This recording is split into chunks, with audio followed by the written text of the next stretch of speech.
Yo, yo, yo, yo! What's up, everybody? We're back with another Vinyl Monday. Yeah. Yeah, so you're all back here for another Vinyl Monday. It's going to be awesome. We have a very, very good record to show you guys. A very good record to talk about. It's going to be awesome. So you all know those records that are just timeless, from timeless bands we all love, bands we all know, bands we have all come to trust. And we all have those records we have come to love and come to know and come to trust forever and have that staying power. The pinnacle of a band's career. Records that see bands moving in a mature, new, sound, awesome, wonderful direction that you just can't go wrong with. You know what I mean? Yeah, I think you all know what we're talking about. Where are you? And I'm so sorry, I cannot sleep. So for our second ever Vinyl Monday, we chose Blink-182 self-titled record. All right, you want to show them what it looks like? Yeah, so this is the front, this is the back. All these dudes. Look at those beautiful faces. I know, right? They're so gorgeous. They're cuter than us. They are. Thomas Bay. Edit that out. This is the inside, which is also pretty cool. It's really colorful. See that? Look at Tom's face. All the pictures How of could them. you hate him? This one's really cool. I don't know if it's like a limited or anything. It is. It's really tight. It's on this kind of teal. It's a little more green in real life. It looks really blue on camera, but it's a little more teal in real life. But it's this kind of blue and black splatter, which is super cool. Super tight. Now you can see us in the vinyl. The other side is the same, except it's pink. Well, yeah, it's just a pink disc. It's super cool. This is a really cool. Is this like a limited edition or pressing of it? Yeah, Hot Topic, I think. So I absolutely love this record. It's my favorite Blink-182 record. I know a lot of people probably don't think that. A lot of people are up Toey Polish's butt. I'm not. I am. Yeah, I know. This is their second best record, though. Easily. I think it's their first. I don't know. The reason why I like this album is because it's a much more mature album for them. It still had the fast, punky riffs. It had the melodic melodies. The melodic melodies. The great melodies. And then on top of that, it just had, like I said earlier, a more mature feel. They experimented around with different effects more. They still had the fast guitar riffs. It kind of, for me, went more, it was like the precursor to Angels and Airwaves with all the effects and everything, and I love Angels and Airwaves. I'm wearing their shirt right now.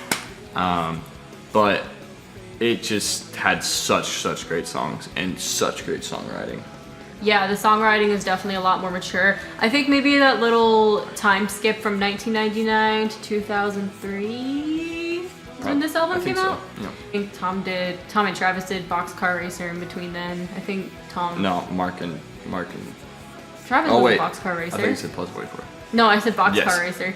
Mark and Travis did Plus 44. I think those two side projects, and even kind of maybe getting some time and space away from the whole like buzz of Blink-182, because they were a pretty big deal at the time when they first, during their first like little hiatus breakup thing.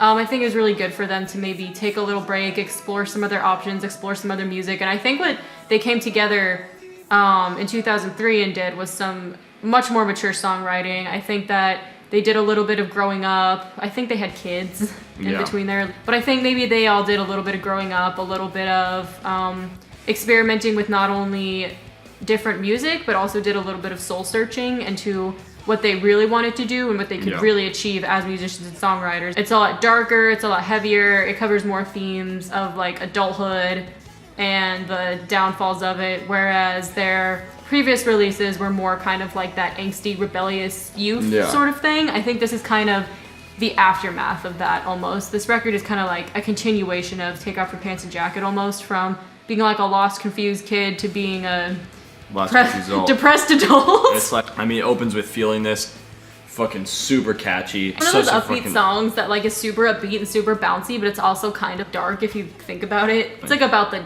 dark side of lust. Yeah. It's kind of fucked up. Like even the chorus is sad. It's just it's just too catchy that you don't care. Yeah, exactly. And then obviously it follows with Obvious. Yeah. Which is just about you love someone but they're whoring around on you. I'm sensing a theme here. Right. Someone got hurt. And then it has one of their most iconic songs, one of their best written songs. I mean, it's everywhere. I Miss You. Great song. That is a good song. Very, very poetic song.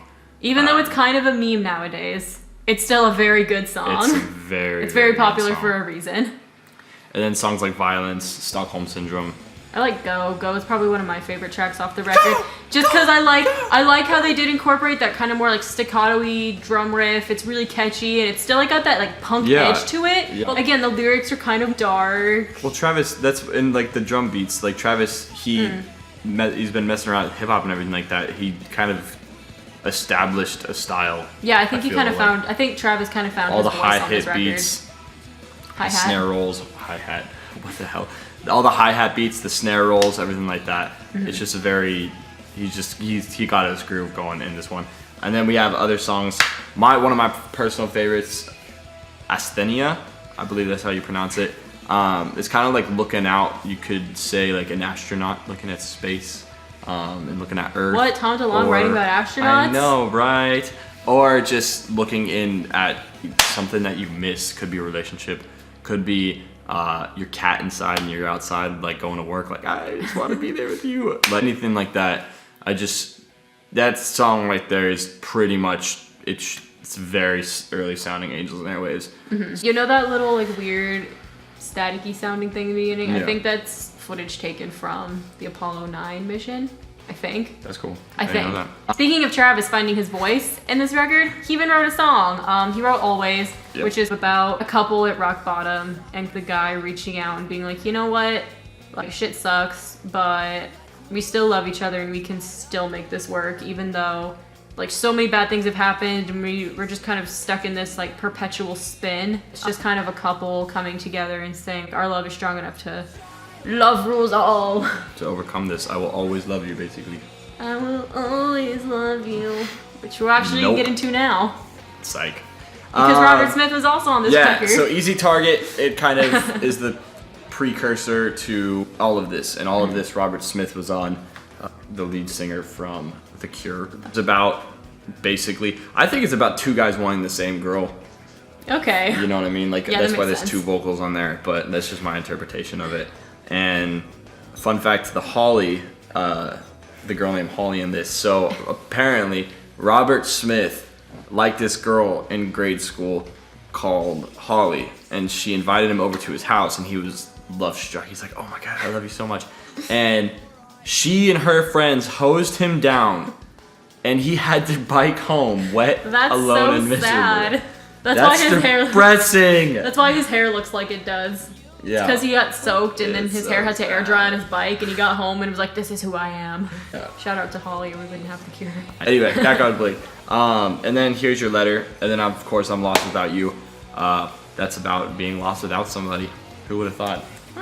There's a lot of romantic elements about this album. A lot of songs about love. I feel like from all angles, honestly. Like it Yeah. kind of like gets Good, covered. the bad, and the ugly. Yep. And the lustful, and the vengeful, and the romantic, and the Yep. sweet, and the painful. I mean, yeah, it kind of covers all those, not only in love, but just in adulthood, which I think are... I think it's cool that Blink went in this sort of direction. A lot of fans, I guess, were kind of pissed off about it, but I mean, you can only make kind of teenage, angsty, punk-sounding music for so long before you do need to grow and mature as songwriters, and I think that Blink honestly nailed that transition. Yeah, I think they did definitely. a really good job with this record and that transition from children to men. Absolutely. And just like I said earlier, the whole album is just so dark, and it's just the realities of life, kind of. Yeah. And that when you get older, things don't always get better.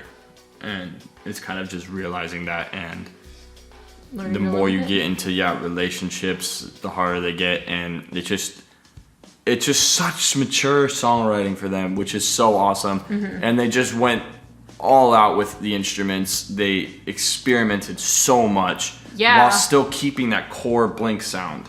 That's a where cool you thing, just yeah. know, and it's so great, and it's one of the reasons why I love Blink so much. Yeah, they did a lot of kind of experimental vocals. They did a little bit of like jazzy vocals. They tried out the whole like wall of noise sort of tactic with, I believe, Violence, the beginning of it, where they just like pound you with all that at once.